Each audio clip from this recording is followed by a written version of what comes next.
Most people think financial ruin announces itself with a crash. I have lived long enough to know it usually arrives wearing a silk tie, driving a respectable car, carrying a mortgage statement, and introducing itself as success.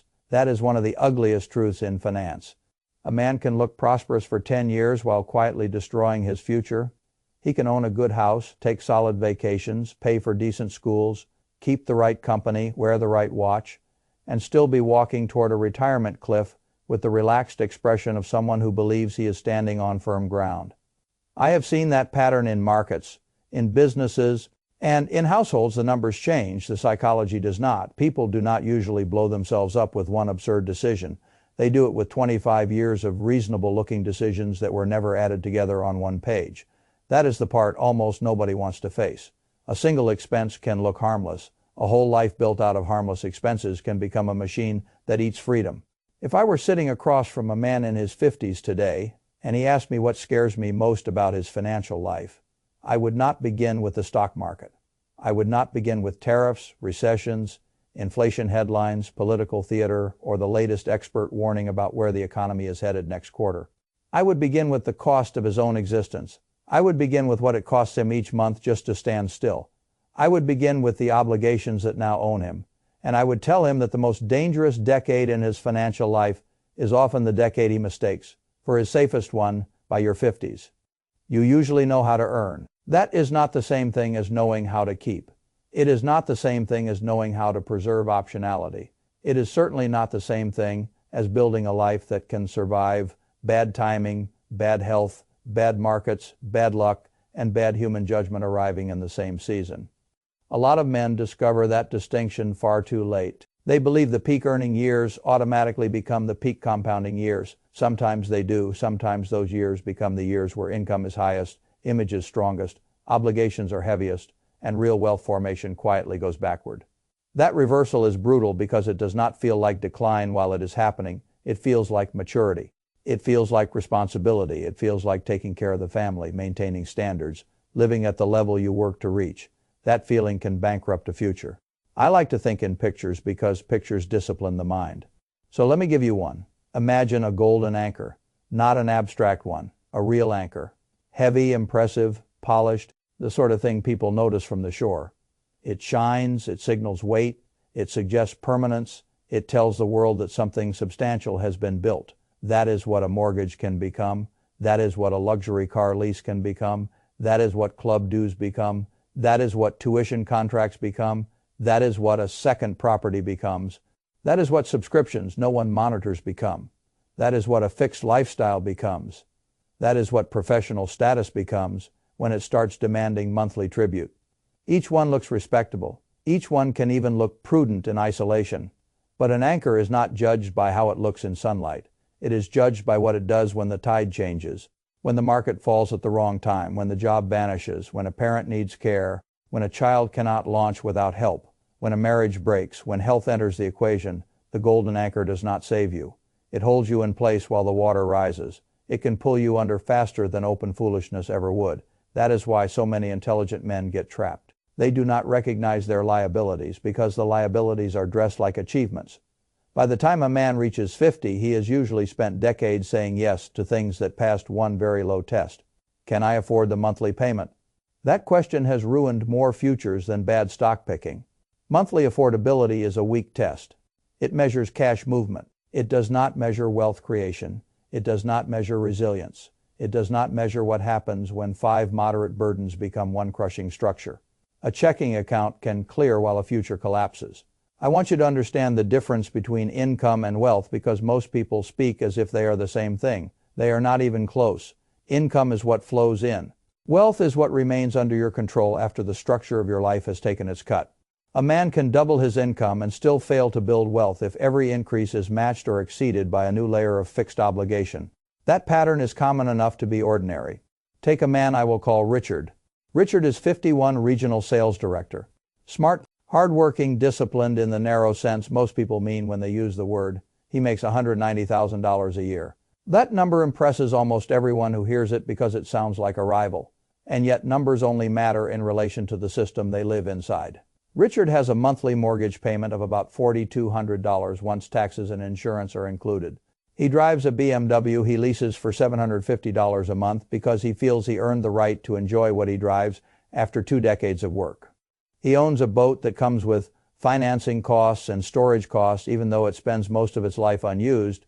He carries a country club membership that he explains as networking. He pays private school tuition for 2 children because reversing that decision now would feel like failure and disruption at exactly the point in life when he least wants conflict at home, before groceries, before fuel, before restaurants, before gifts, before repairs, before the random leaks that visit every household. He is committed to roughly $12,500 a month. After taxes, his home income is around $10,600. That means the life he built consumes more than he earns before normal living even begins. Many people hear that and think the lesson is that Richard needs to make more money. The lesson is that Richard built a burn rate that outran his savings rate for years while he mistook the appearance of prosperity for actual progress. His floor became too high. His monthly existence became too expensive. He did not become poor in one dramatic act. He became structurally fragile through steady, respectable choices. That distinction matters because it changes the remedy. A discipline problem is solved by better habits. A structure problem is solved by changing the structure. No spreadsheet trick solves an obligation stack that is fundamentally too heavy. The financial industry does not like that sentence because many of its most marketable tools operate downstream of that truth. People prefer optimization. They prefer allocation. They prefer the pleasant sophistication of discussing percentages while refusing to discuss whether the cost of the whole machine is insane. But if your fixed floor is too high, the rest is secondary. You can pick the right funds and still lose. You can read the right books and still lose. You can even earn at a level your father never reached and still lose. That is why the decade of highest income can become the decade of highest danger around the mid-40s. And certainly by the early 50s, a psychological shift happens in many men. Ambition becomes protective rather than expansive. They stop asking what can still be built and start asking what must now be maintained. That feels adult. It feels stable. It often feels loving and responsible, but when you apply that instinct to an inflated lifestyle instead of to net worth, you do something expensive and irreversible. You begin defending the image of success rather than the substance of it. An image charges rent. That rent compounds against you. And once a lifestyle begins functioning as a status maintenance system, every part of it develops emotional armor. The neighborhood is no longer a housing choice. It is proof. The school is no longer an education decision. It is identity. The car is no longer transportation. It is reward, self-respect, and maybe a little bit of armor against the suspicion that you have worked this hard and still have not really won. That is why cutting costs later feels humiliating. You are not merely canceling expenses. You are unwinding stories about who you are. The market does not care about those stories. Compound interest does not care either. A man who protects appearances too long eventually discovers he has been financing a performance with his own future. I want to widen the frame because the burn rate is only the first trap. It is the foundation trap. What makes the 50s dangerous is that several other forces arrive at the same time. That is why people who look fine can suddenly discover that they are not fine at all. One of the most misunderstood forces in retirement planning is sequence of returns risk. The phrase sounds academic. The effect is savage. Average returns lull people because averages flatten time. They make disorder look tame. Real lives are not lived on average. They are lived in order. A portfolio does not experience 20 years all at once. It experiences year 1, then year 2, then year 3, and the timing of those returns can matter more than the average itself. Let us say a man reaches retirement with $630,000 after several years of steady compounding. On paper, the plan seems serviceable. Then the market falls hard in the first year or two after retirement. He is withdrawing cash while prices are depressed. Shares are being sold at exactly the wrong moment. Losses that might have been temporary become embedded because the withdrawals reduce the base that would have participated in a recovery. People love to say the market came back. That sentence can be true while a retiree is still ruined. The market can recover. The account may not. That is the cruelty of bad sequence. It attacks when the portfolio is most exposed and when the human being attached to it has the least flexibility. A worker can wait out a downturn more easily than a retiree who is extracting cash to live. I watched enough of 2008 to know that the phrase long-term works differently. When you are 38 and when you are 63. Time is an asset. Once it shrinks, every bad year becomes more expensive. That is why a retirement plan built on straight-line optimism is not really a plan. It is a wish framed as a forecast most men in their 50s have not genuinely stressed. Tested what happens if the market falls 30% right as retirement begins. They know what their advisor told them under normal conditions. They do not know what happens when normal conditions leave the room. That gap between what is modeled and what is possible is where fear lives. And fear is expensive. It causes selling at the wrong moment. It causes panic reversals. It causes a man who thought he was retiring to discover he has to work another 5 or 7 years while pretending to everybody around him that this was always the plan. Now add the second drag that quietly steals outcomes. Fees. Many people lose shocking amounts of money in ways that are too small per quarter to provoke emotion. That is why it works so well. A fee expressed in basis points can feel harmless. A fee compounded over 15 years is not harmless. It is ownership transferred. Consider Gary. Gary is 54. He has done many things the conventional system tells a serious man to do. He hired professionals. He stayed invested. He approved the quarterly reports. He did not gamble. He did not chase fantasies. He tried to be responsible. He has about $600,000 under management with an advisory firm charging around 1.2% a year. That sounds minor when dressed as a percentage. In money, it means roughly $7,200 a year before we even discuss fund costs inside the structure. Compare that with the kind of broad market exposure a low cost index portfolio can provide for a tiny fraction of that number. Stretch the difference over 15 years with normal compounding, and the gap becomes well into 6 figures. That is not cosmetic. That is years of retirement income. That is optionality moved from his side of the table to someone else. I am not telling you every advisor is malicious. I do not believe that. I have met many honorable professionals, but I do believe incentive systems matter. They always matter. If a structure is paid according to assets retained, it should not shock you that many conversations inside that structure end with the client keeping assets there. If a strategy such as a Roth conversion may reduce the amount being actively managed or shift the tax picture in ways that do not increase the advisor's economic benefit, it may receive less energy than it deserves. That is not conspiracy thinking. That is basic system analysis. Who benefits from a structure tells you a great deal about what the structure is likely to emphasize. A man in his 50s cannot afford to ignore that. At that age, small leaks have had enough time to become major holes.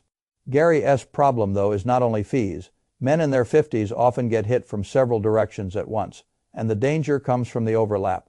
The first overlap is parents. The generation above them often lived longer than their savings expected and frequently undersaved for the complexity of late-life care. Medicare handles some things. It does not magically dissolve the economics of assisted living memory care or the endless expensive middle terrain between independence and institutional necessity. A parent with modest savings can seem stable until care enters the picture.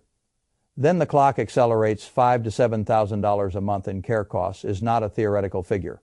It is an invoice. A pile of savings that look decent on paper can evaporate in a year or so. And then what had been your parent's problem becomes your monthly transfer.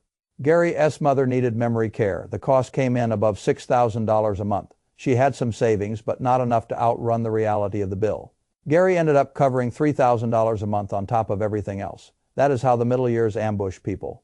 Not with one spectacular catastrophe, with a new permanent line item. The second overlap is children, not infants.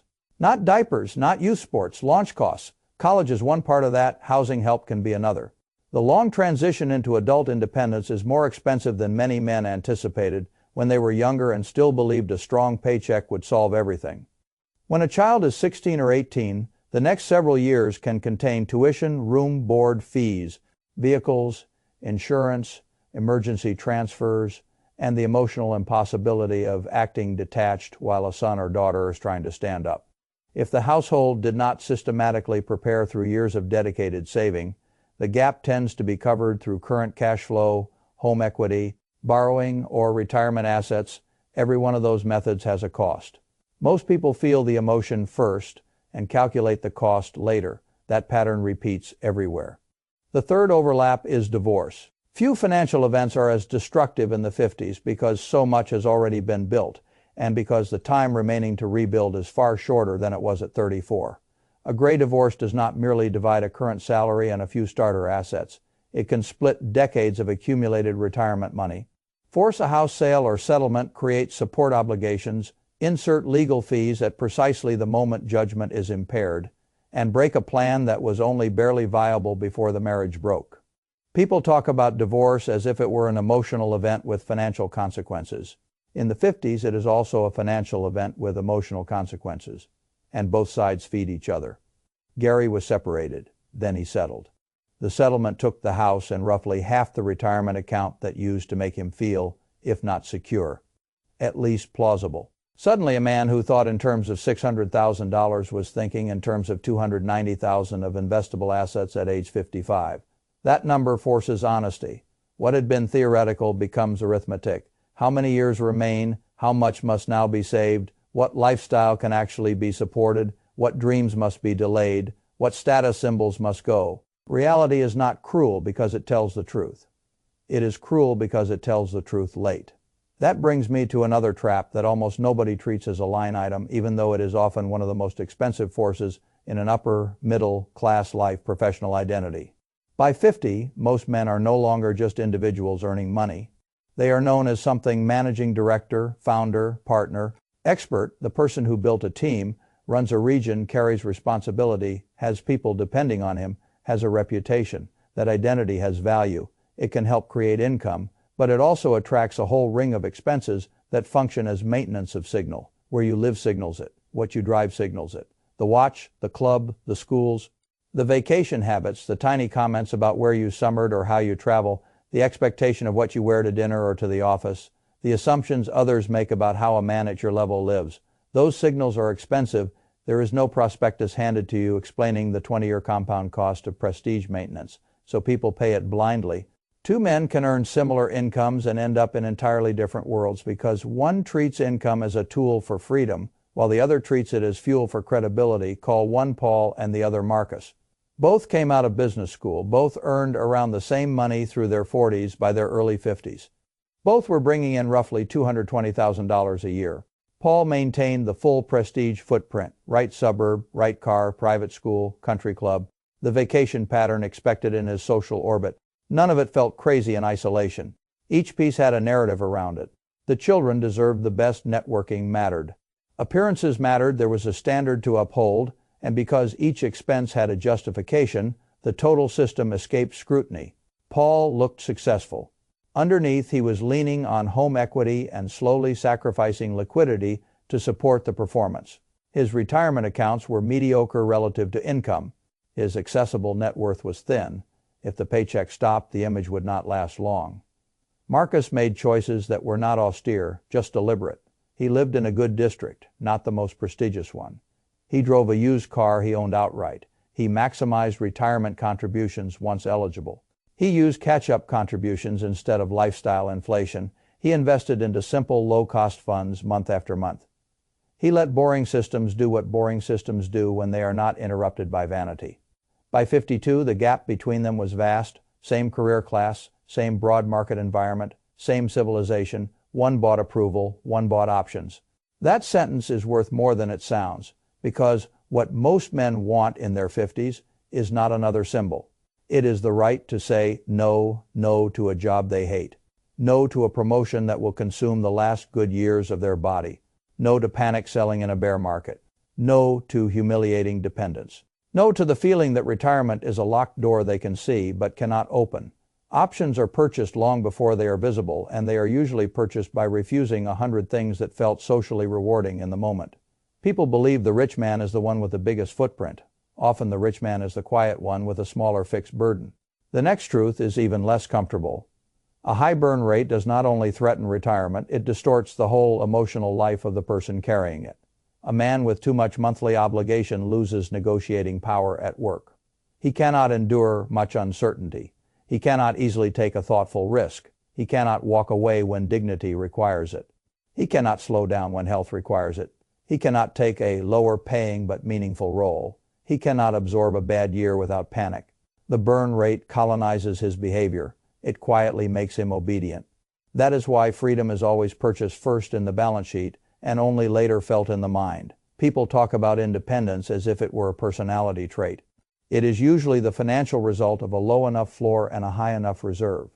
Without that, much of what passes for confidence is just income dependence wearing good posture. Let me reduce the whole issue to something brutally simple. Take two men, both 50, both earning $180,000 a year. The first has fixed obligations around $11,000 a month before normal discretionary living.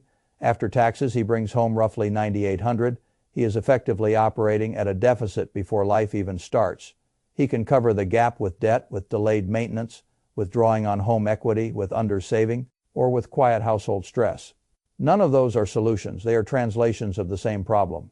The second has a floor around $6,000 a month. He saves around $3,800 a month and lets that surplus compound. Put 15 years in front of both men, give them the same market, give them the same returns. The outcomes are not a little different. They are worlds apart. One reaches later life with perhaps a modest sum, maybe not enough to do anything but soften the landing. The other reaches later life with real investment assets, income flexibility, and the possibility of retirement that does not depend on fantasy.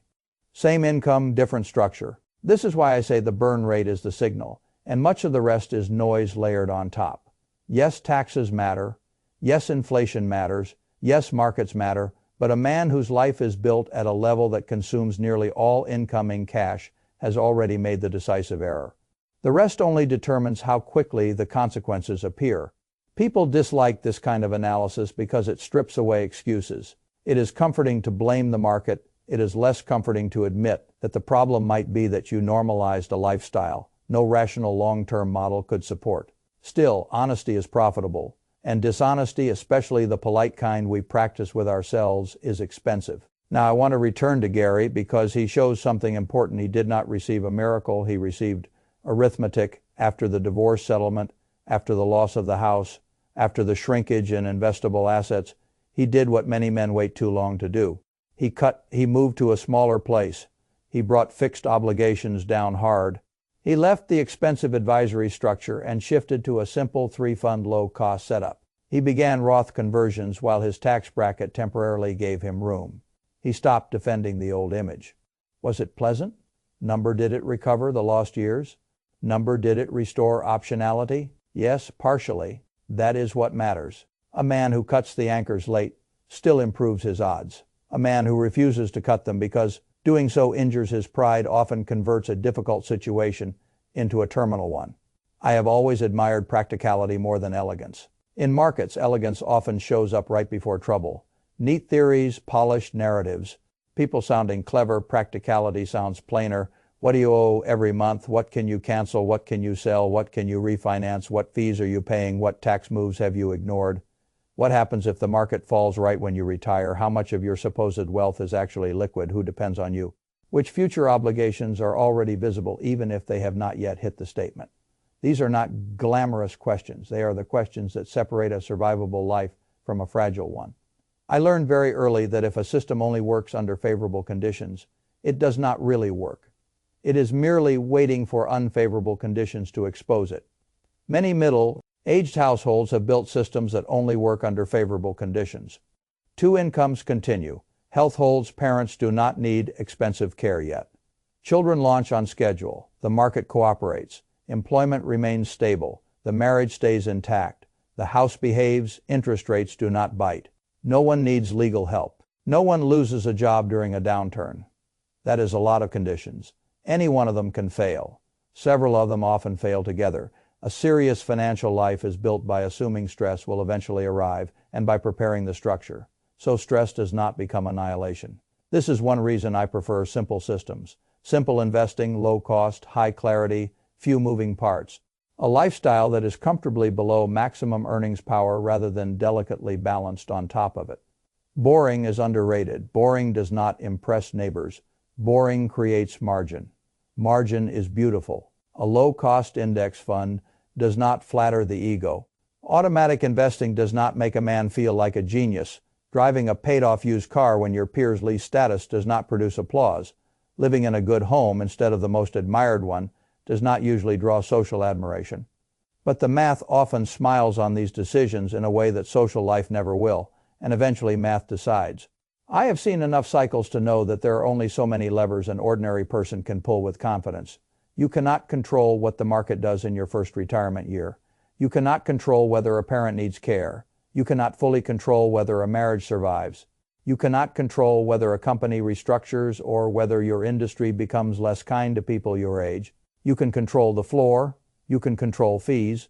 You can control the degree to which your identity is tied to visible spending. You can control whether your savings rate rises with income or gets consumed by every new standard you adopt. You can control whether you know your numbers or merely have feelings about them. That last point matters more than most people think. A surprising number of high earners are not operating from numbers. They are operating from impressions. They feel they are doing all right because the bills get paid. They feel retirement is vaguely plausible because there is a six-figure account somewhere, and because the advisor sends statements with charts and language that sounds professional. They feel established because other people treat them as established. Feelings are not models. At a certain age, you cannot afford to rely on emotional estimates of your own durability. You need the actual burn rate. You need the fixed obligation stack. You need to know how much of your life is financed by permanence and how much by flexibility. You need to know what percentage of your take.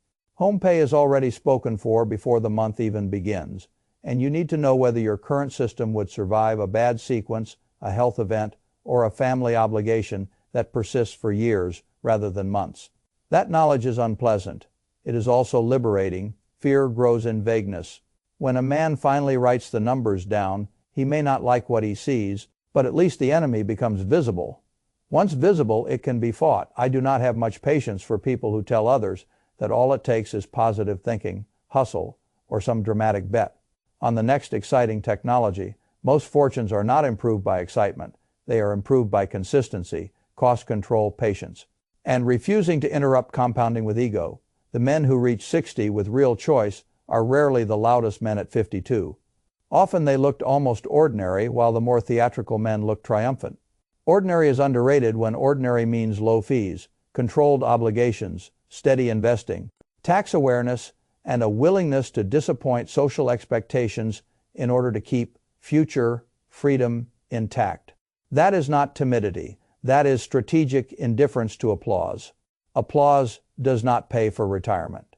Applause does not cover a parent.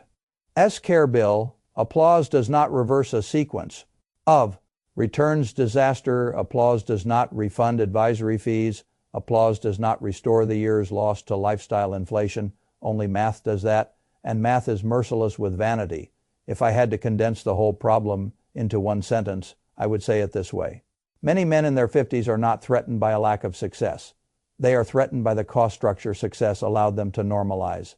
That is why high earners can feel as stressed as people who earn far less. Different tracks, same race, the ratchet has clicked, lifestyle expanded to meet income.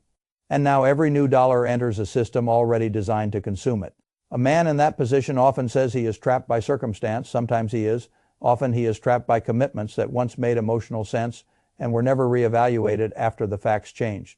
Life changes, children age, parents decline, jobs become less secure, bodies get older, marriages become more fragile or more demanding. Markets become hostile exactly when you hope they would be helpful. But the fixed obligations stay there, demanding the same sacrifice every month. That is what makes them dangerous. They do not care whether the environment changed. They keep charging. I do not say any of this to depress you. I say it because avoidance is more depressing than truth. The man who still has 7 or 10 or 12 years before traditional retirement age still has something precious time, not infinite time, not youthful time, but real time, enough to cut, enough to redirect, enough to shift from appearance to substance, enough to stop paying invisible tolls, enough to replace expensive complexity with simple compounding, enough to turn a future disaster into a future compromise rather than a future collapse, enough to buy back some options, but only if he acts while the tide is still low enough to move. That means facing the golden anchors honestly. Which obligations are genuinely worth carrying? Which ones exist because they flatter identity? Which ones can be cut without actual harm? Which ones are silently preventing freedom? Which ones were acquired under conditions that no longer exist?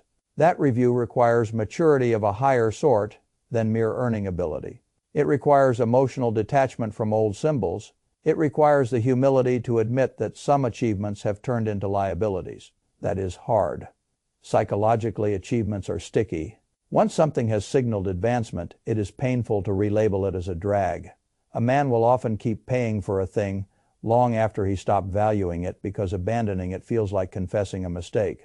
Confessions are cheap compared with decades of unnecessary obligation. I would rather look foolish for 6 months than stay trapped for 15 years. That is an investment principle and a life principle. The person who clings to sunk costs because public retreat feels embarrassing often compounds the damage. The person who can reclassify reality quickly saves capital, both financial and emotional. At the end of the day, retirement is not a finish line awarded to people who once had a good income. It is the result of accumulated margin. Margin in money, margin in fees, margin in expectations, margin in lifestyle, margin in flexibility, margin in the size of your monthly floor relative to what you have built. Without margin, every shock becomes existential. With margin, many shocks become painful but survivable. That difference is almost everything. So if I were speaking privately to a man in his 50s who wanted the truth, I would not begin by flattering him for his career. I would not soothe him with generic talk about diversification and staying the course. Those things matter, but they are not the first conversation if the structure underneath is unsound. I would ask him for his monthly fixed obligations. I would ask what percentage of take-home pay they consume.